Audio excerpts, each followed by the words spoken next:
何以消烦暑？诗中寻清风。大暑是夏天的最后一个节气，也是夏天最炎热的时节。我来到苏州锦溪一个江南小镇，亦是我心中理想的消暑之地。在锦溪，一切都能慢下来。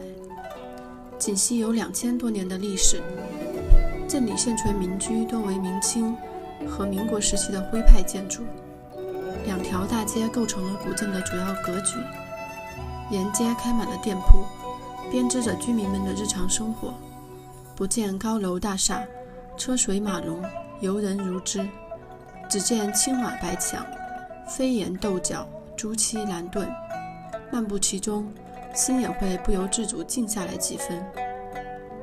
建于清朝的丁宅，是江南典型的深宅大院，无论是房屋建筑还是室内装饰，无一不彰显出江南书香门第的历史底蕴和文人气质。锦溪被称为中国民间博物馆之乡，走进一个博物馆，徜徉在历史的长河里，已然忘了屋外的暑气。从前车马很慢，书信很远，偶遇一老邮局，也为远方的朋友寄一张明信片，希望我的问候能如期抵达你的手上。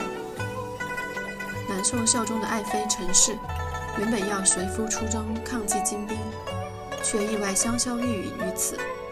孝宗特在此地建了陈妃水冢，想要永久地留住陈妃的芳魂。莲池禅院整体建筑黄墙黑瓦，坐南朝北，是孝宗为了纪念和守护陈妃而建。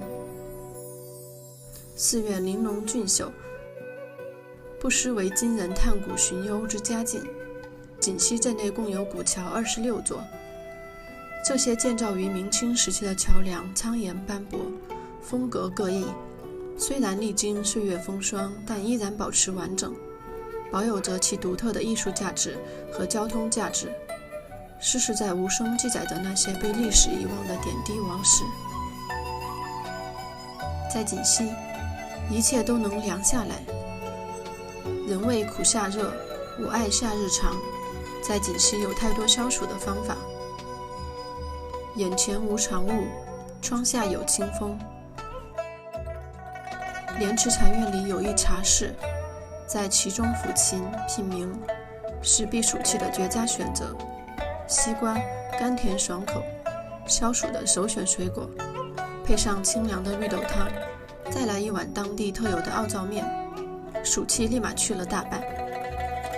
在锦溪还藏着许多适合纳凉的地方，在缓缓穿向而来的凉风中搬一张椅子小憩。江南可采莲，莲叶何田田，一道如虹的古莲桥围起一池莲花，卷舒开合任天真。盛夏用羽扇，在莲池边柳树下，一扇在手，清风徐来。浮云散，明月照人来，在河边等待傍晚到来，暑气消散。就连原住民小狗和白鹭也各自有他们应对夏天的方式，要么躲进阴凉处，要么靠近湖面水。锦溪有辽阔的水域环绕，河湖相通，街巷依水，一派典型的江南水乡风貌。随处可见的水不仅跟居民们的日常生活息息相关，让这里的盛夏也多了几分清凉澄澈。